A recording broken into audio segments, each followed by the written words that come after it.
ॐ भूर्भुवः स्वः तत्सवितुर्वरेण्यं भर्गो देवस्य धीमहि धियो यो नः प्रचोदयात्। ओम शांति शांति शांति। नमस्कार मेरे प्यारे दोस्तों, उपनिषदों की कथाओं की श्रृंखला में मैं आज आपको महर्षि याज्ञवल्क्य और उनकी धर्मपत्नी मैत्रेयी के संवाद की कथा सुनाता हूँ।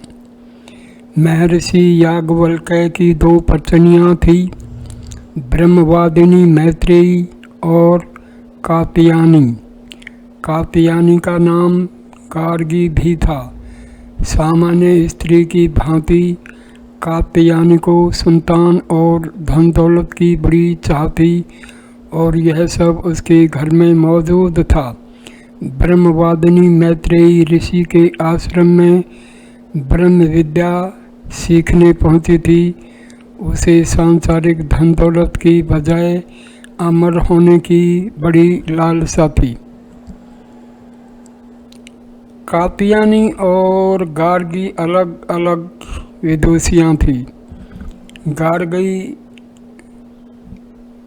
महर्षि याज्ञवल्क्य की धर्मपत्नी नहीं थी।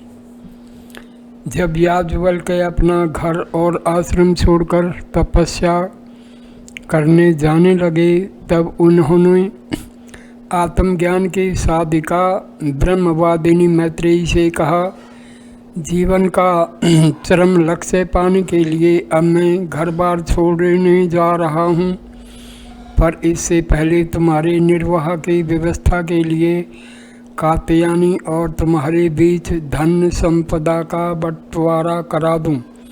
वे बंटवारा करने बैठ गए और दोनों पत्नियों को पास बुला लिया और अपना अभिप्राय बताया।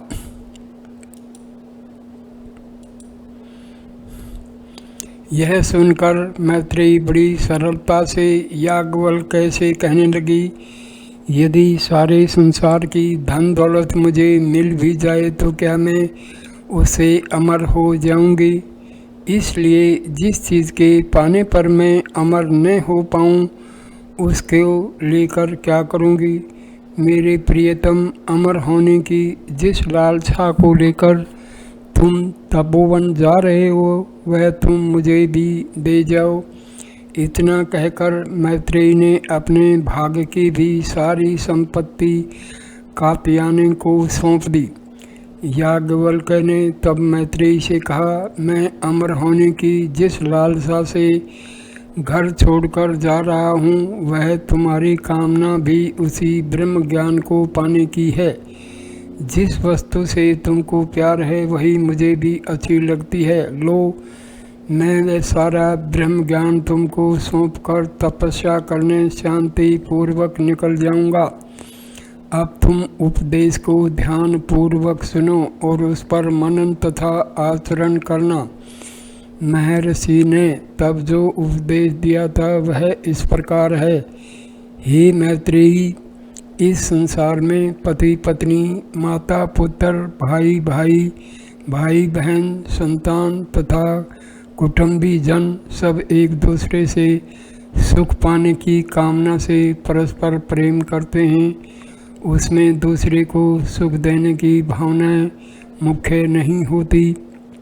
सुख की भावना का केंद्र होने के कारण ही प्रत्येक पदार्थ या प्राणी दूसरे को प्रिय लगता है। इसमें परोपकार की भावना, गौण तथा स्वार्थ ही प्रधान होता है।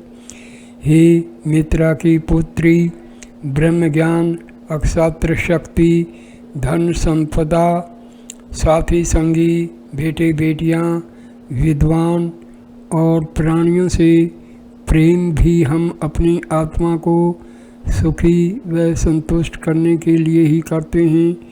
वैसा न करने पर हमारी आत्मा को पीड़ा पहुंचती है और उसी दुख को दूर करने में हम लोग जुट जाते हैं। अपनी जिस आत्मा को सुख पहुंचाने में हम सारा जीवन पूरी शक्ति से लगे रहते हैं, उस महात्मा के स्वरूप को पहचानना ही हमारे जीवन का लक्ष्य है। इसको जान लेने पर मन के सारे तर्क वितर्क, राग, रोग और चिंता दूर हो जाते हैं। मैत्रेयी, इसी तत्व ज्ञान को तुम ग्रहण करो, मानो भली भांति सुनो, इसी में तुम्हारे जीवन की सफलता है और मानव जीवन का रहस्य निहित है। यह सारा जान लेने पर मन की सारी गांठें अपने आप मन खुल जाती हैं।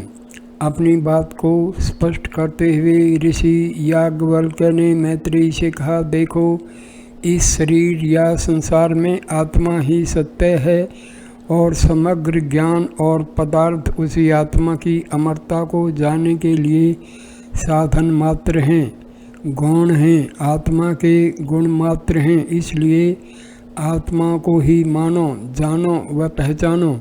यही शाश्वत सत्य है, यही रहस्य है। इस संबंध में ऋषि ने मैत्रेयी के सामने कई बहुत सुंदर उदाहरण देकर अदृश्य परंतु ज्ञान के मूल लक्ष्य आत्मा की श्रेष्ठता को आगे चलकर समझाया। वे कहने लगे, नगाड़ा जब बजाया जाता है तो उसमें से आवाज़ निकलकर बाहर आ जाती है। इसकी ध्वनियों को यदि मैत्रेयी तुम पकड़ना चाहो तो नहीं पकड़ सकती।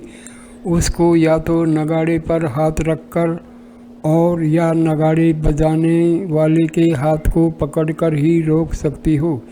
इसी प्रकार इंद्रिय रूपी नगाड़े की आवाज़ को पकड़ने या रोकने के लिए पहले 5 कर्मेंद्रियों और 5 ज्ञानेंद्रियों पर संयम पकड़ करके आगे बढ़कर आत्मा को पकड़ लो।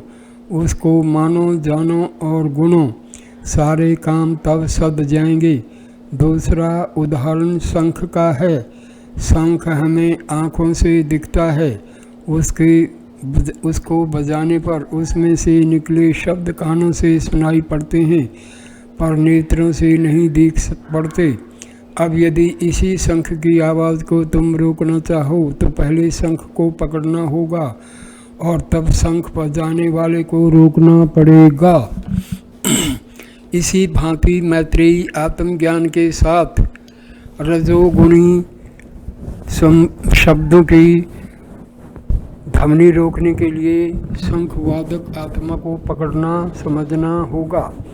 तुम्हें उसी आत्मा को जानना, मानना और गुणना चाहिए।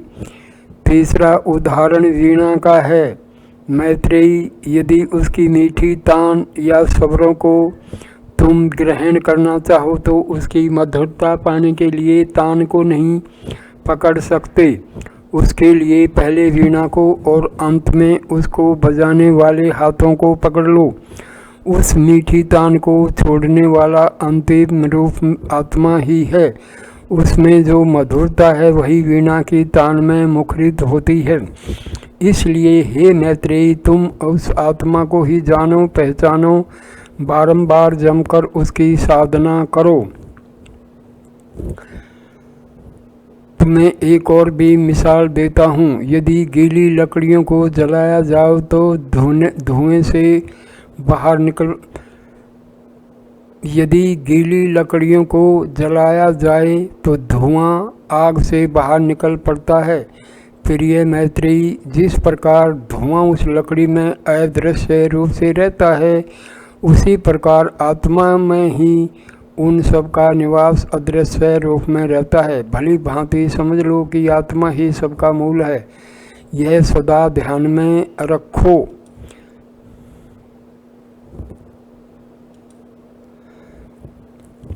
देखो, पानी में घुले नमक को उसमें अलग नहीं किया जा सकता। इसी प्रकार मैत्रेयी, यह आत्मा जीवन की शक्ति और सृष्टि के सारे पदार्थों में व्याप्त है।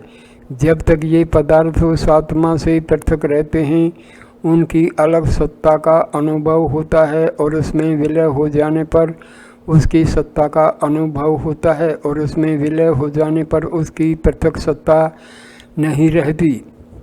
याज्ञवल्क्य ऋषि के इस अंतिम उदाहरण से ब्रह्मवादिनी मैत्रेयी सहसा चौंक पड़ी और बोली, यहाँ से आत्मा के चले जाने पर पदार्थों का नामो निशान मिट जाता है। यह सुनकर मेरा दिल टूट गया है, मैं निराश हो गई हूँ। ऋषि बोले, मैंने यह बात तुम्हें डराने के लिए नहीं कही है, असली तत्व ज्ञान समझाने के लिए मेरी पहले कही बात को समझ लेना बहुत आवश्यक है। सच बात यह है कि आत्मा और सृष्टि के पदार्थों को अलग मानना ही भय और अज्ञान का कारण है। इसलिए आत्मानमेव विजन्य ही आत्मा को पहचानो, यही रहस्य है। वेद शास्त्रों का यही अनुशासन आदेश है तथा मेरा भी यही उपदेश है। इसी तत्व को भली भांति जानो, पहचानो और उस पर आचरण करो। महर्षि याज्ञवल्क्य यह कहकर तपोवन चले गए।